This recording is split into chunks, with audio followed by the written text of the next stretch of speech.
नमस्ते। भागीदारी संविदा, जिसे साझेदारी समझौता या पार्टनरशिप डीड भी कहा जाता है, एक महत्वपूर्ण कानूनी दस्तावेज है जो दो या दो से अधिक व्यक्तियों के बीच एक व्यवसाय को चलाने के लिए किए गए समझौते की शर्तों को स्पष्ट रूप से परिभाषित करता है। ये समझौता भागीदारों के अधिकारों, कर्तव्यों, लाभ और हानि के विभाजन और व्यवसाय के संचालन से संबंधित अन्य महत्वपूर्ण पहलुओं को नियंत्रित करता है। आइए भागीदारी संविदा के प्रत्येक महत्वपूर्ण पहलू को विस्तार से समझते हैं।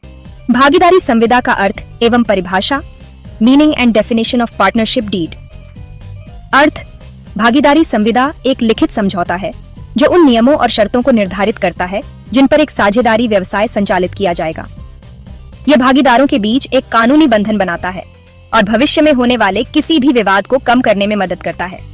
परिभाषा: भारतीय भागीदारी अधिनियम 1932 के अनुसार भागीदारी संविदा भागीदारों के बीच का वह समझौता है जो उनके आपसी संबंधों, व्यवसाय के स्वरूप, लाभ हानि के विभाजन आदि को परिभाषित करता है। भागीदारी संविदा का महत्व, इंपॉर्टेंस ऑफ पार्टनरशिप डीड। स्पष्टता: यह भागीदारों के बीच सभी महत्वपूर्ण पहलुओं पर स्पष्टता लाता है जिससे गलतफहमी की संभावना कम हो जाती है। अधिकारों और कर्तव्यों का निर्धारण: प्रत्येक भागीदार के अधिकार और कर्तव्य स्पष्ट रूप से परिभाषित होते हैं। लाभ और हानि का विभाजन: लाभ और हानि को किस अनुपात में बांटा जाएगा, यह पहले से ही तय होता है।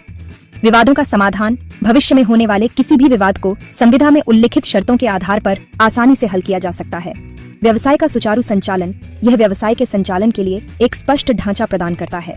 कानूनी मान्यता: एक लिखित संविदा को कानूनी मान्यता प्राप्त होती है और यह आवश्यकता पड़ने पर प्रमाण के रूप में कार्य करता है।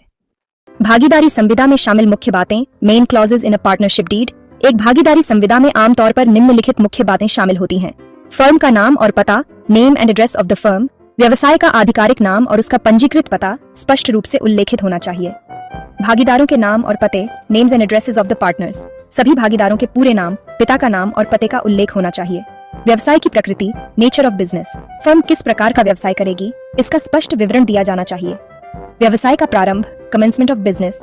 व्यवसाय किस तिथि से शुरू होगा, इसका उल्लेख होना चाहिए। पूंजी का योगदान: प्रत्येक भागीदार द्वारा व्यवसाय में लगाई जाने वाली पूंजी की राशि स्पष्ट रूप से बताई जानी चाहिए। पूंजी नकद, संपत्ति या कौशल के रूप में हो सकती है। लाभ और हानि का विभाजन अनुपात: भागीदारों के बीच लाभ और हानि किस अनुपात में विभाजित की जाएगी, इसका स्पष्ट उल्लेख होना चाहिए। यह पूंजी योगदान के अनुपात में या किसी अन्य सहमत अनुपात में हो सकता है।